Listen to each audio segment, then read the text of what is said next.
like it's not even about what do you call it? Like it's not even about talent anymore. Like this is just the worst fucking luck I've ever seen. Luck, but execution, right? I mean, if a poor craftsman blames his tools, what kind of craftsman blames luck? And so it is partly execution, but it's like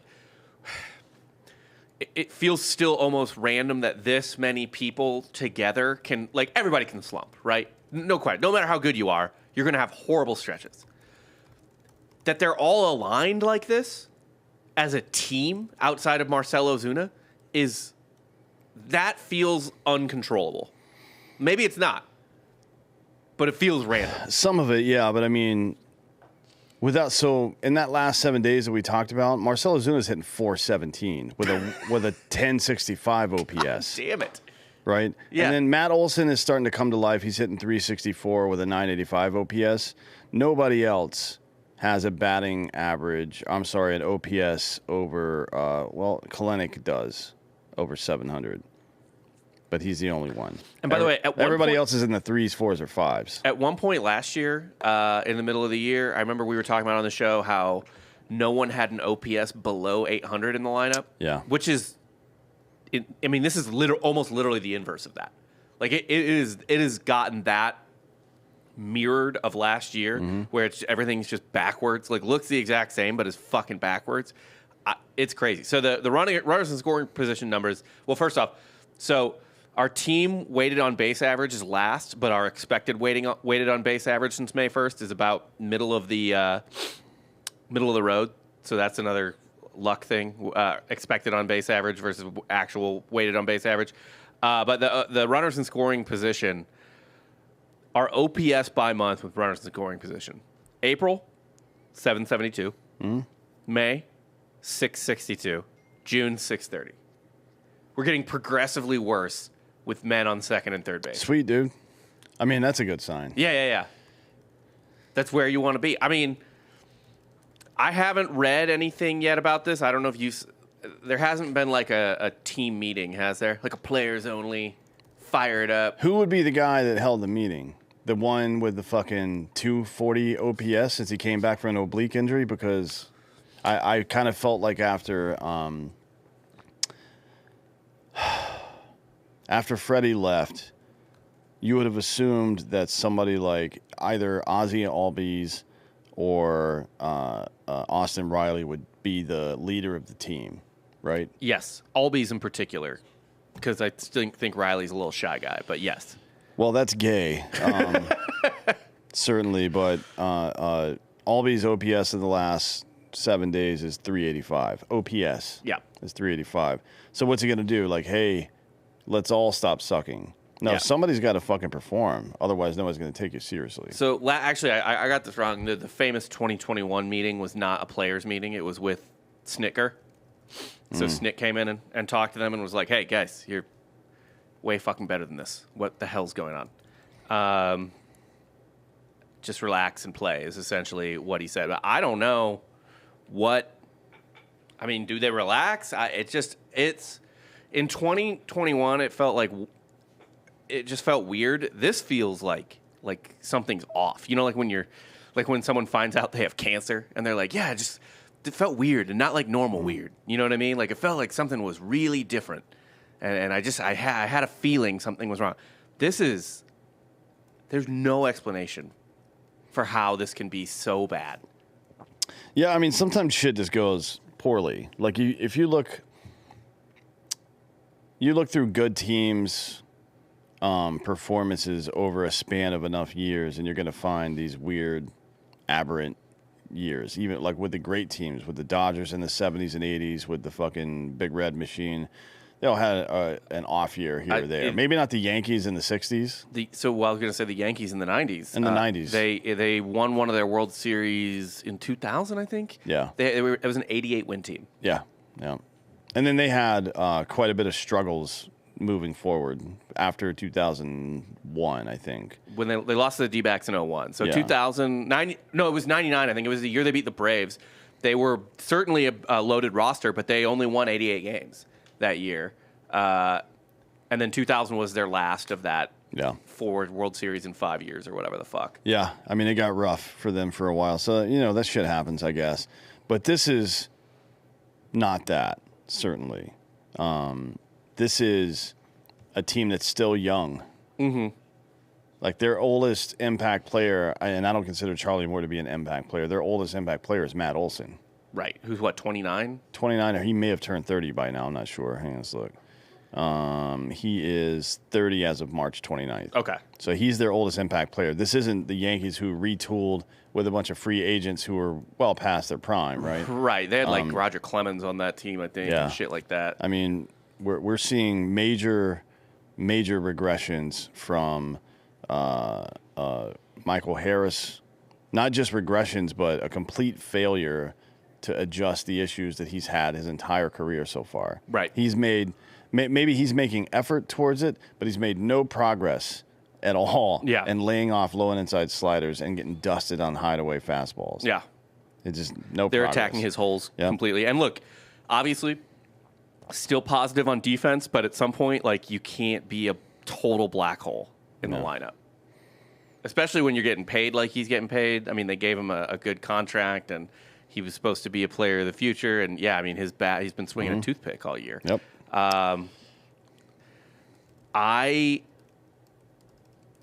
Do you look at someone like Kevin Seitzer at this point, I guess, and think, like, dude, what the fuck? Yeah. What's the plan? Go get Mark McGwire, right? Yeah. And be like, hey, what were you on? Let's do this. Honestly, at least, like, ask Chipper if he wants to stop murdering animals for a couple weeks and come hang out in the dugout. Yeah. Because wasn't he? I don't know that he was the one that turned Austin Riley around. Yes, and he was always kind of Freddie's hitting Sherpa. Yeah.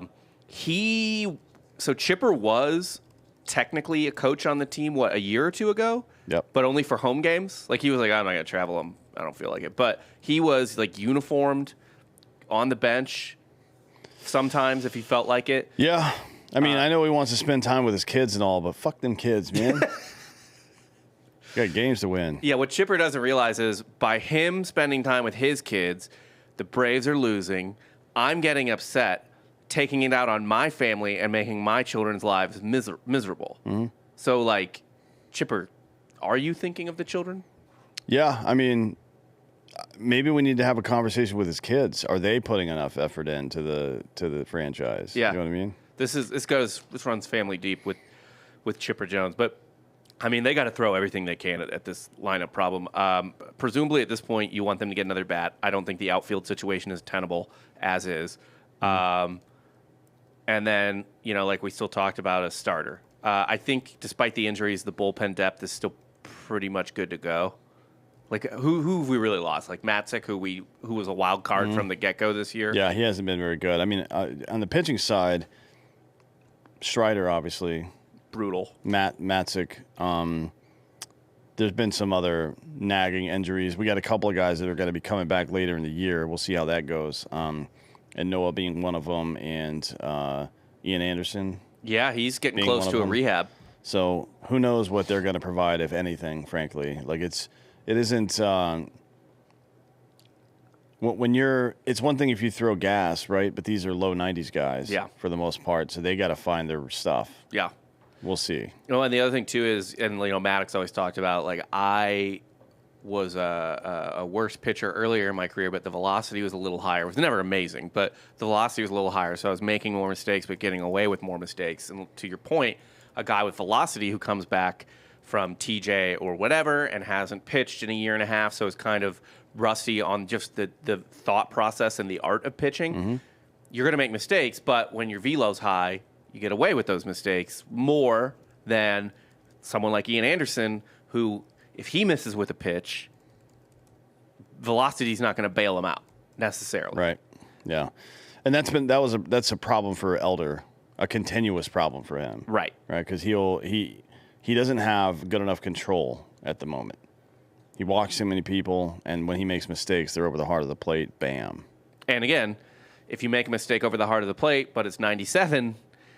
It's still not. I mean, look, the right guy can absolutely put that ball 500 feet into the stands, but it's it's a smaller chance to do that than a 93 or fucking 89 mile an hour pitch right over the heart of the plate or whatever. But pitching, even still, I mean, I'm not super worried. Sale's been great. Fried's been great. Morton's been great. Fucking Lopez is still Lopez, still doing whatever the fuck he's doing somehow. And the bullpen's fine. I still want to like keep things as tight as possible for a playoff roster. And also at this point, if pitching ends up being the only good part of this team, then I guess just fill in your strengths, right? Or fill in your strengths and change your strategy a little bit. Right. Stop sitting back for a 3-run homer. This isn't like that's not the game. You can't play that game anymore. Start playing small ball. Or something, right?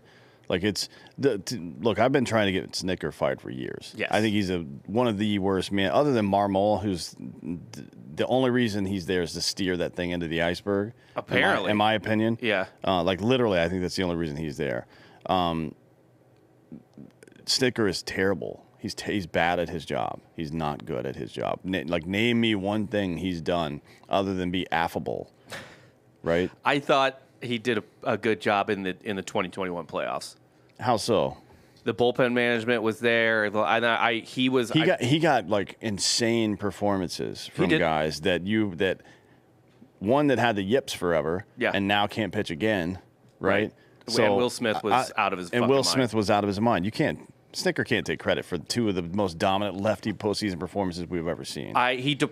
Will Smith was locked in the ninth, like he was never going to be moved out of the ninth. I thought for the most part he deployed the guys at the right moment. Although I will say any use of Luke Jackson is egregious, and he did use Luke Jackson a fair amount. There's other stuff he's done that I thought that has been interesting over the years and useful. Like he was the guy who put Acuna at 1 in the leadoff spot, which ended up being a great move. Sure, I mean, yeah, certainly, but that's like not uncommon these days. What the fuck? Aaron Judge has been hit leadoff, or second for some time now, and nobody's going to accuse Aaron Boone of being a good manager. They might after this year, to be honest. Whether or not it's deserved. Yeah, I mean, I think let's look at his career in its totality, maybe. But I do agree with you. Other than the World Series year and fuck COVID, I don't know. You can either wave away the COVID year because it was weird, or you can give him credit for the blowing a 3-1 lead. But at least they advanced a little bit in that before they blew the 3-1 lead, which they hadn't done in years. But outside of COVID and the World Series year, he hasn't won a playoff series at all, which is that is egregious to me. I actually think blowing that series against the Cardinals in 2019 was worse than blowing the 3-1 lead to the Dodgers in COVID, just because of the lack of off days for any series. I think, right, because the NLCS World Series, it was all 7 days in a row, and the Braves were lacking in depth that year. But losing to the Cardinals in 2019 was just bad. Look, I don't disagree. He tactically has left a lot to be desired, much like Bobby Cox back in the day. But at this point, I don't know. Somebody's got to do something. Maybe it's just Ron Washington not being there anymore. Mm-hmm. Maybe we all just miss Cocaine Ron. Yeah, it could be. Maybe he was the one providing all the cocaine because they look like they're fucking asleep. They could use fucking cocaine. Yeah. Like they absolutely need coke. Anyway, let's get into some kind of better subject matter. We're not all gloom and doom here. Hurston Waldrep. Hurston Waldrep, sorry. I always fuck up that name because it's a stupid name. It is a dumb name, yeah. Yeah. Hurston, like fucking Thurston, and you forgot a letter? What happened? Yeah. Hurston Waldrep had his debut. Fangraphs actually wrote a whole article on it because I think one of the Fangraphs writers is kind of like in love with him or whatever. Some good stuff from the debut. He did get rocked eventually, but he threw 34 total pitches to the first 10 batters faced. Yeah. Incredibly efficient. Yeah, almost. He was perfect through 3, right? I think 3 and change, maybe. I'm not sure. Yeah. I don't know. He wasn't perfect, but he faced the minimum. Oh, okay. Yeah, that's right. So, looked good for a while. Is he going to be able to duplicate that stuff into the future. Is he even going to get another shot right now? I don't know what their fucking plan is, to be honest, because they let that Schwellen, whatever the fuck, pitch again. Yeah. Yesterday Against the fucking Orioles. Yeah, it's like good fucking luck, dude. Just forfeit that game, honestly. Give everyone an off day. Yeah. They seem like they need it. Like, god damn, dude. That is, I mean, I feel bad for the kid. That's Yeah, I mean, I don't know what the plan was though. Like, the way the rotation's sitting right now is, it's kind of mixed up. They're not 1 through 4 or 1 through 5 right now, but Lopez, Sale, Morton, Waldrep, Fried, Schwellenbach. So they're going with a 6-man rotation right now. Okay. I don't know if that's to save some people. It seems like Morton may have reached the end of his capabilities as well. Like he's been looking pretty rough lately. We'll see. But 1, 2, 3, 4, 5. 1, 2, 3, 4, 5.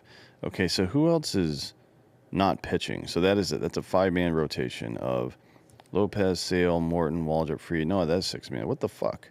Why are they running 6 people out there? Because right now they have Schwellenbach listed to go against Detroit again on Tuesday next week. Yeah, that is actually really fucking weird because why would you run your weakest rotation spot twice? I don't know. Well, maybe they're... Unless you're trying to save Fried and Morton. Or maybe they're just trying to figure it out. Yeah. And find who the fuck the replacement's going to be in the lineup because it sure as hell isn't going to be Bryce Elder. No, it's not going to be Elder. Smith-Shaver's still on the IL. Noah and Anderson are hurt. And people don't want to deal yet, which makes sense to me. But, yeah, that Waldrep, one thing the Fangraphs article said, and I was watching the highlights, didn't get to watch the game itself, but the splitter looked real fucking good.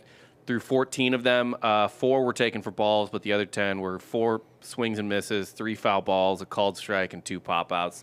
That's kind of his bread and butter pitch, and it seemed to work well against the Nationals. And even later in the game, I watched a little bit of the highlights when he did start to get quote-unquote smacked around. Yeah. He let up a homer, obviously, on a pitch he missed kind of in the middle of the zone, but 2 of the RBI hits he had against him were just BABIPs, under 70 miles an hour on the exit velocity. Like one beat the shift or what would be considered a shift today. Sure, yeah. And the other one was just a bloop, right? It was kind of Max Fried style where Fried will have what looks like a bad start in the box score, but you're just like, God damn it, how are these falling in for hits? Yeah. Like, honestly, I run him out. I think I'd like to see him. I'd like to see Waldrep just keep going. Well, he's pitching again against Tampa Bay on Sunday. Okay. So this week, I mean, honestly, I thought maybe Fried would be able to stop it, but he didn't look particularly good either. I mean, 3 runs is not bad or anything, but you're a stopper. You got to come in and give up 0 runs. Yeah. But he has not been great this year, in my opinion. He's been good, not great. But tonight is Lopez. That's our best chance of stopping this losing streak, which is now at 6 games, 5. I believe. 5 games. We got Lopez, Sale, and then Morton against Tampa Bay. Tampa Bay's not been great, so there's a chance to string together some wins here. Detroit's pretty good, but we've got Fried and Lopez going in the we should be missing Scooball. Outside games, and then we got Scooball against Scooball, Lopez in the rubber game. Well, we'll see if it's a rubber game, but that series is Fried, Schwellenbach, and then Lopez. Okay. Schwellenbach's going against Casey Mize, who's been the worst of the Detroit pitchers this year, so maybe we got a shot in that one. Who the fuck knows? Then we go at Yankees for a 3-game set, which is Sale, right now scheduled to be Sale, Morton, Waldrep. Sale versus Rodon, that's going to be a great game. But unfortunately, unless Sale has a great game, we're going to lose. Yeah. Right? Is it in New York? Yes. Yeah. Then Morton versus Stroman. I would bet my house that we lose that game. I think Morton probably gives up 3 or more home runs in that game. Probably only pitches 4 innings. And then Waldrep in the Sunday game. Day game at Yankee Stadium. So we're going to see what he's fucking made of, I guess. Yeah, no joke. That's fucking brutal.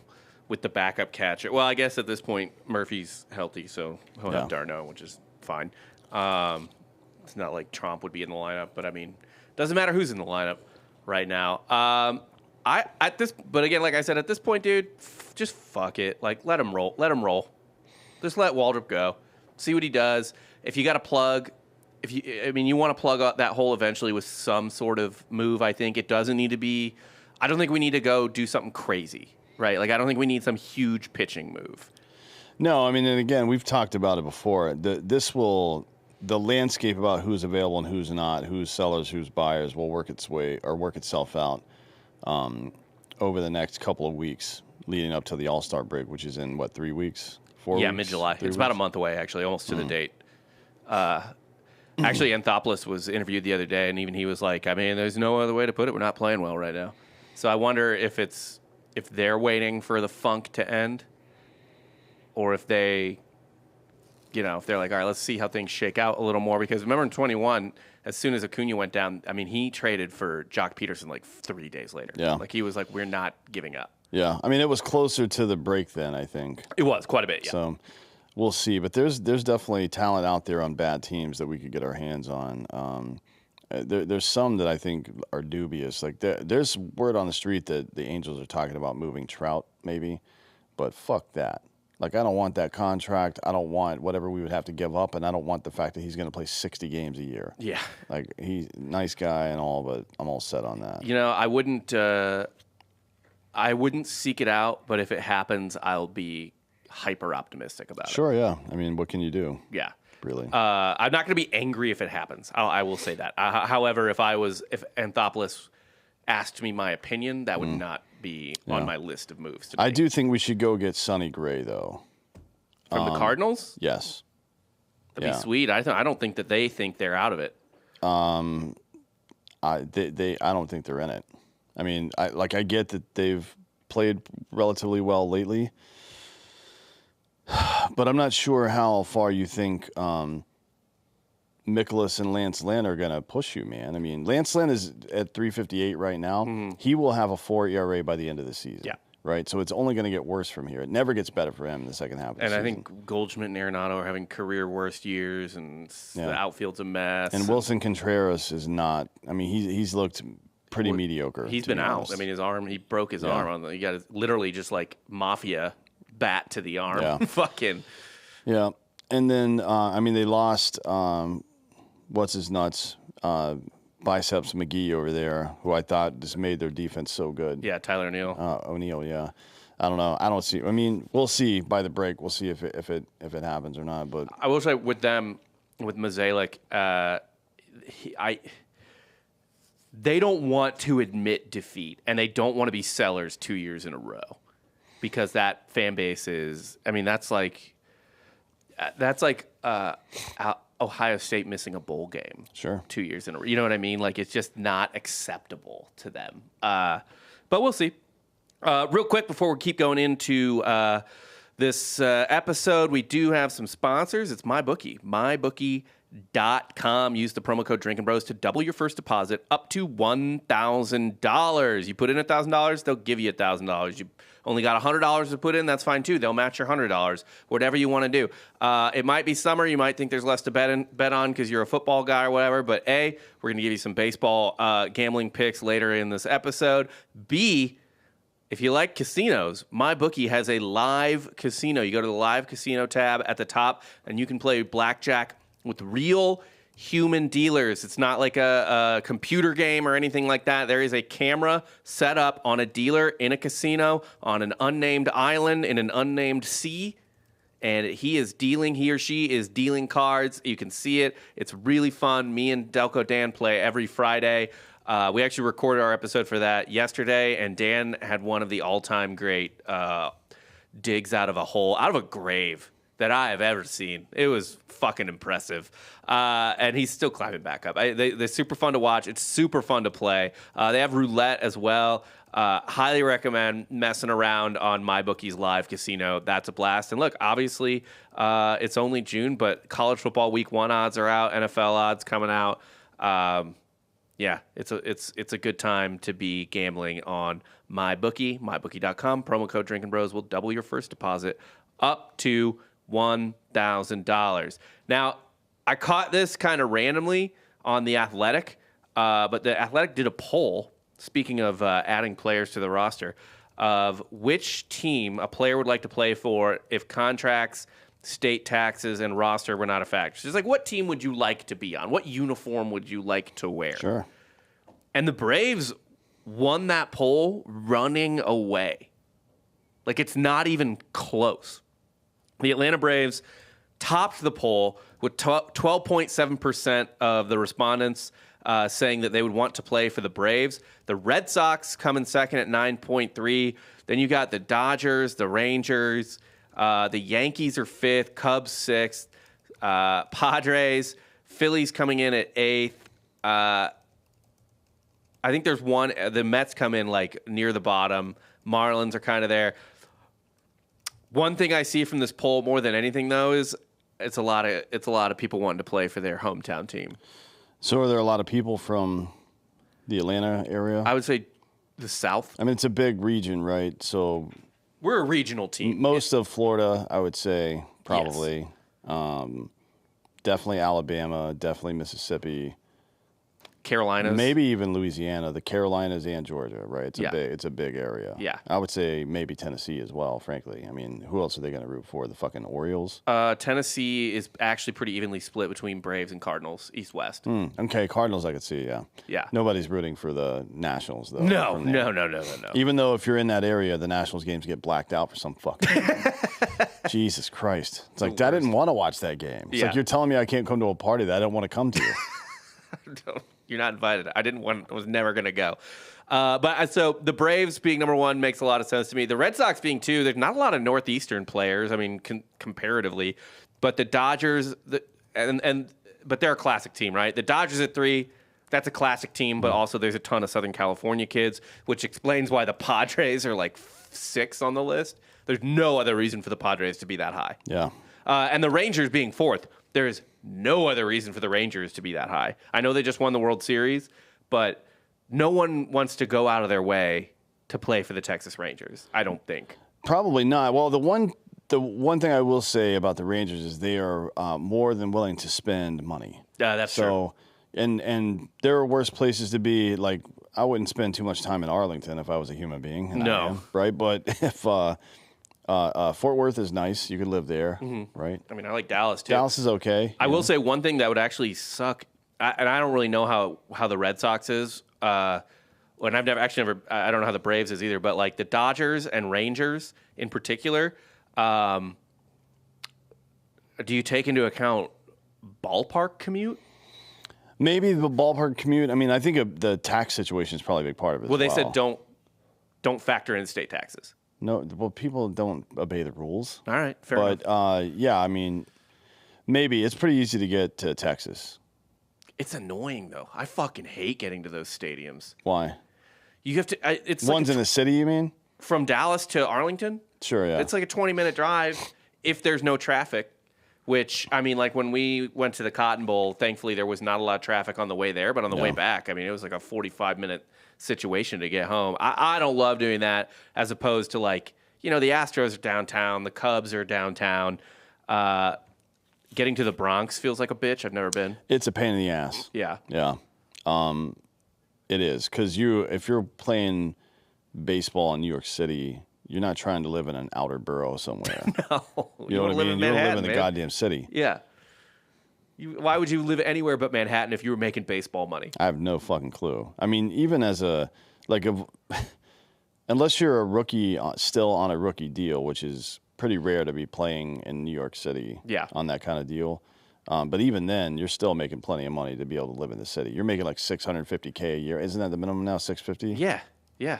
You're making finance bro money. Minimum salary $740K. So you're fine. Yeah, right? you're good to go. You might have like a cool apartment that's like not that. I mean, you're not living like you're Derek Jeter, but sure, your neighbors are like fine, like Goldman Sachs dudes. You're doing fine if you're a rookie on the Yankees. Yeah. I'm trying to think if there was any surprises on here. Really, a lot of it is just like, you're from there. Like, you're clearly from around there. Like, the Diamondbacks, but why? What other reason could there possibly be other than you grew up in Arizona? I don't know. I mean, the Astros make sense if you're a Texas person. The Los Angeles Angels being, what is it, 7th or 8th, Yeah. tied for 7th on the list. That's wild to me. Who the fuck would ever want to even go there? Much less play for that shitty franchise. I Jesus don't Christ. understand how anyone who grew up a fan of that team could look at that team like do you just have like a messiah complex and you're like I can save them. Yeah, I'm the one.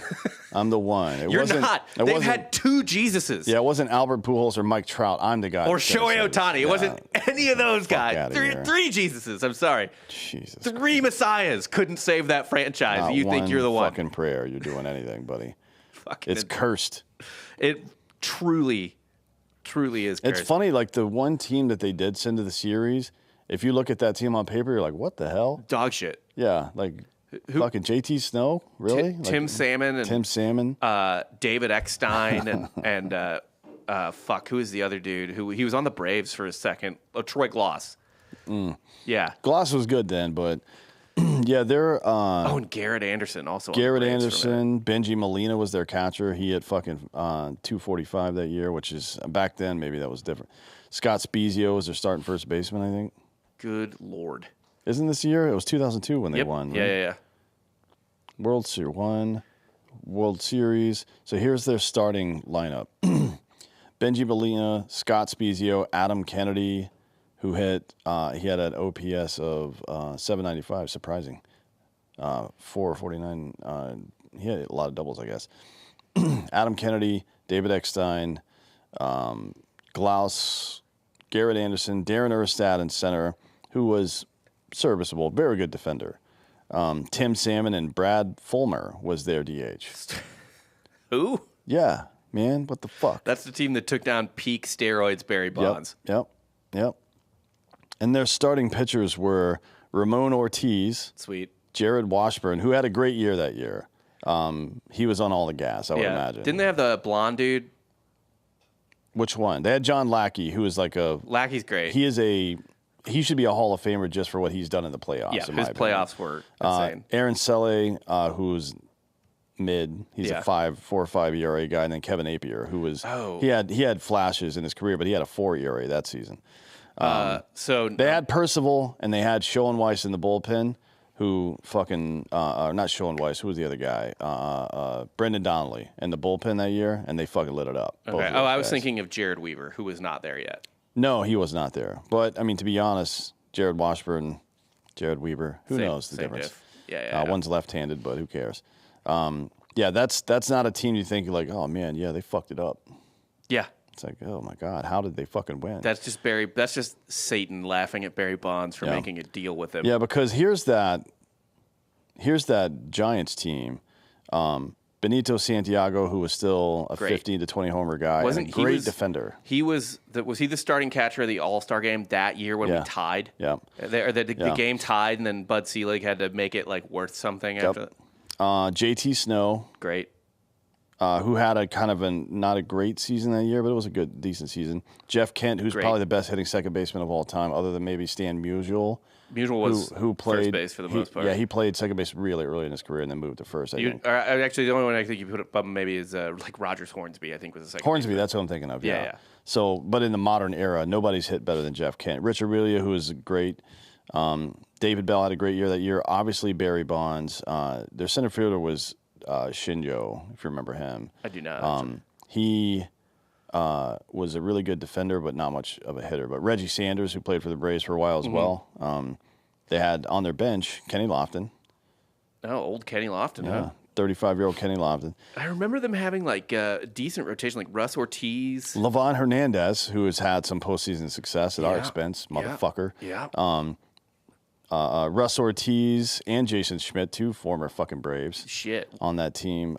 Kirk Reuter, who was a fucking pretty good lefty. They did. This team did beat Atlanta in the division series that year. And then Ryan Jensen as well, who had a great year that year. And then Rob Nen was their closer. He had a great season. Great closer, yeah.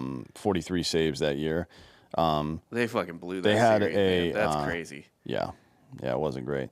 I mean, like, how do you lose that with that team? But that's why you play the games. Yeah. And they were the wild card team. Yeah. I believe. Or no. Well, we caught them in the first round. That's all I know. Wait, how many? They had. Where's their total? They were 95 and 66. They finished second in the NL West. To the D-backs, probably, I assume? NL West, let's see. Yes. Okay. But the Diamondbacks were a year removed from the World Series. They still had Schilling Randy Johnson and Schilling. So makes sense. I think they got bounced in the first round. But, yeah, I mean. Oh, you know what? They did by the Cardinals. And then the Cardinals lost to the Giants. Yeah, I remember. It's the only time in history that the Angels ever won, and this is including having Nolan fucking Ryan, peak Nolan Ryan. Yeah. Like 26 to 32-year-old Nolan Ryan. So they've had, if I can get this accurate, one of the, like a top inner circle, top 5 pitcher of all time. Yeah. Inner circle, top 5 hitter of all time in his prime, times 2. And then, well, I wouldn't put Ohtani there yet, but I think come on, man. He's going to get He's going to there. be a top 5 hitter of all time. Well, let's just say this. Let's not even talk about Ohtani yet. Trout, Nolan Ryan. You have Pujols on the back half of his career, still effective, but hurt a lot. And then Ohtani, who is literally just a unicorn, just a glowing, sparkling unicorn. And you can't do a goddamn thing with any of it. But you win a World Series with just a team of hobos. Let's see. Pujols, during his time with the Angels, it's not as bad as people remember, but it's not he had great. 260, not great, but he hit 217 home. He averaged. He missed a lot of time, but his 162 game average was 30 home runs and 108 RBI. Yeah, he was. It's better than people remember. He just kind of was hurt. Yeah. And slow and looked. And then because he was 40 when he got to the Angels. And then Nolan, with his time with the Angels, was actually 25 to 32. He had 40 shutouts. Yeah. 156 complete games. How many no-hitters? 4 no-hitters with the Angels. Sweet. Wait, right? Because he didn't throw any with Houston. 4 with the Angels and He got 7, that's all I know. 3 with the Rangers? The Rangers, yeah, I think. Let's see. He had a 3.07 ERA, but his FIP was 2.94. He struck out 2,400 people in 2,181 innings, which is goddamn ridiculous. His strikeout per 9 was 10 for that entire time. I mean, it's incredible. They still couldn't win shit. I don't even know what the highest they finished. They're to be really honest. all you need to know as an Angels fan, I guess, is if you have a star player, you are fucked.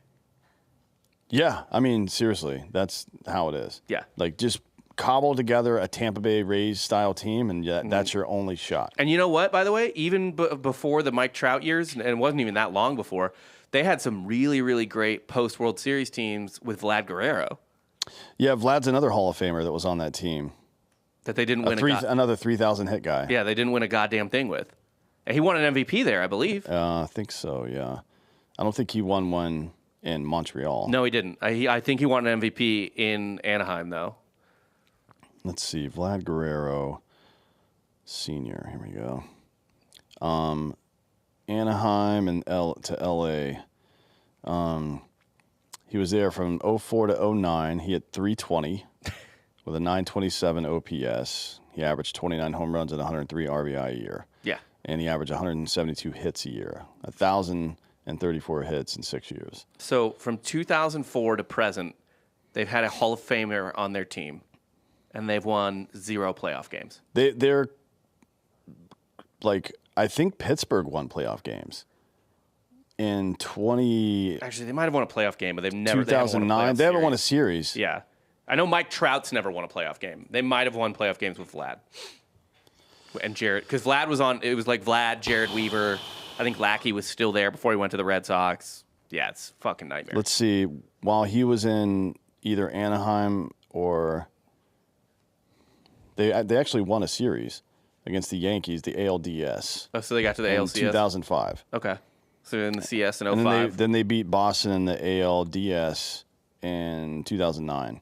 So they have 2 series wins with Vlad since 2004. Jeez. Good Lord. With half a team's worth of Hall of Famers spread out across that. I mean, that's ridiculous. So, good luck if you live in Anaheim. Go to Legoland. Yeah. Like, stay away There's plenty of Disneyland. There's Orange other shit County's to got do. other shit to do. You got a beach. Yeah. Don't go to the games. Go to Manhattan Beach. Throw trash into the ocean. Whatever. Car batteries. Whatever you got, man. Just Live your life is all I'm saying. Just have fun. Let's get into the gambling picks for the weekend. Obviously, again, we're making those picks at mybookie.com. Promo code Drinking Brothers doubles your first deposit up to $1,000.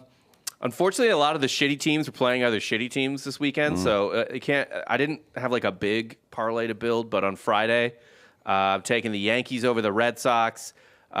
Blue Jays over the Guardians because I forget who the Guardians have pitching, but his ERA is shit. And the Blue Jays have Gosman, who's not having a great year, but I'll just take Gosman. We'll probably have plus money on the Blue Jays, or at least roughly about even money with Gosman on the mound. Against my better judgment, taking the Braves over the Rays. And the Tigers have, I believe, Scooball on the mound going against the Astros, so I'll take that. Yeah, so Friday I've got the Yankees over the Sox. I think Gil is... He's great. He's doing really well. I'm actually taking... I know Bradish is going for Baltimore, but I'm taking Ranger Suarez over the Orioles. Okay. That dude's fucking on fire. He's going to win the Cy Young this year. I think he's going to have like 25 wins. He's got to be the front runner at this point. He's by far the front runner. I think Imanaga's the only guy that's close, but he's not getting deep into games enough, and the Cubs just aren't going to be as competitive as the Phillies are. Maybe the Phillies slide and he doesn't win as many games, but they're not letting him down. The bullpen's been good. They're not letting him down. He's all the time. Every time he fucking leaves with the lead, they win the game. I mean, he's got 10 wins, Yep. a 1.81 ERA, and an 0.85 WHIP, and 85 strikeouts and 79 and 2/3 innings pitched. So I mean, there's no he makes everyone happy, right? Yeah. He makes the old people and the young people happy. He's also thrown a shutout this year. I mean, he's got 80 innings already, 85 Ks in those innings. He looks great. Yeah. And Suarez is one of those guys in a season or a postseason when he's on, and that's it, right? We'll see. It may not carry over into the postseason, but right now he looks fucking great. He's turned a corner. It's crazy. I'm oddly enough gonna take the Mets over the Padres. Okay. I think Manea is pretty good.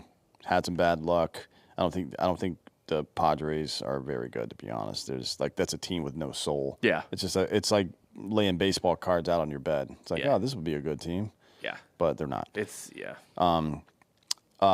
over Astros. Astros are struggling. Brown looks like shit this year, and Scooball's going. I don't care if it's in Houston or not. Tigers are going to win that game. And then there was one more. Where is it?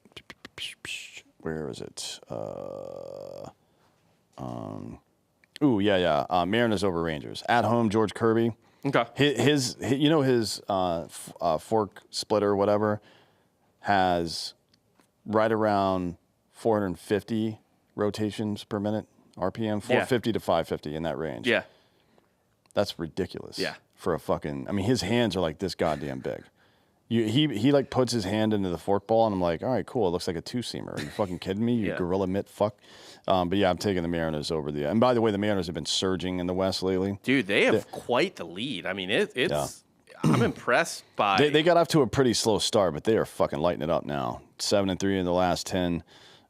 They've had some problems on the road, but this is not on the road. Yeah, so. I mean they're 6.5 games up. They have. I mean they're only the third best record in the American League. But I mean, come on, fourth best record actually. I'm sorry, I forgot about the Orioles. But yeah, I mean the Mariners are sitting pretty fucking pretty right now. Gotta like it. Yep. Well, that is all I got for Tomahawk'd this week. You got anything else? Nope. All right, we'll see you fucking later.